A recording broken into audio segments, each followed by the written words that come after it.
Okay, if you go by what I'm going to show you today and what I've shown you the last 3 weeks, you'll probably think that it's full-on winter in southern Alberta.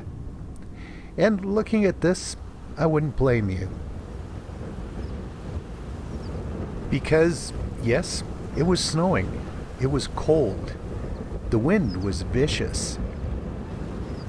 But the thing is, I only have certain days I can go out and do my little stories. And it just so happens that for the last 3 weeks, those days have looked pretty much like this.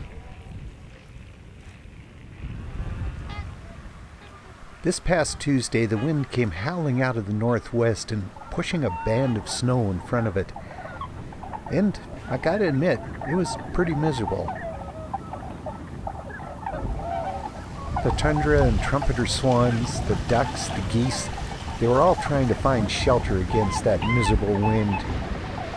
Man, it was blowing hard. Gusts up to around 80 kilometers an hour. The wind was kicking up big waves here on Clear Lake, and then a bit further south on Big Keo Lake. The wind had nothing to slow it down, and it was pushing everything against that south shore.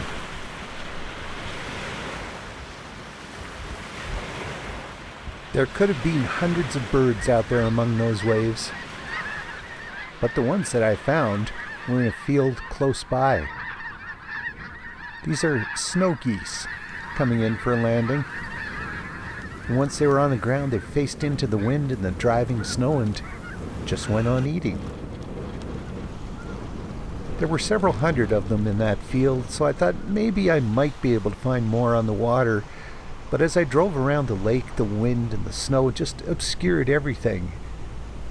Well, for a while anyway.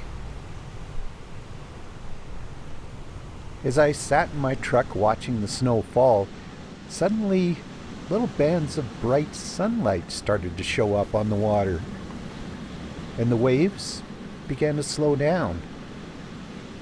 Above me, the clouds were breaking up and that disk of the sun was starting to show through, and pretty quick. The storm was past. I still couldn't see any birds out in the water, but I thought, okay, maybe I'll go see what those snow geese on the other side are doing. And yes, they were there.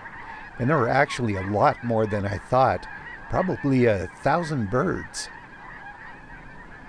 They came gliding in, wave after wave, sat, fed, and then took off again.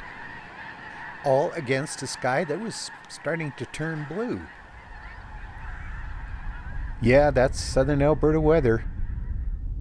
What you see in a moment is not always what you get.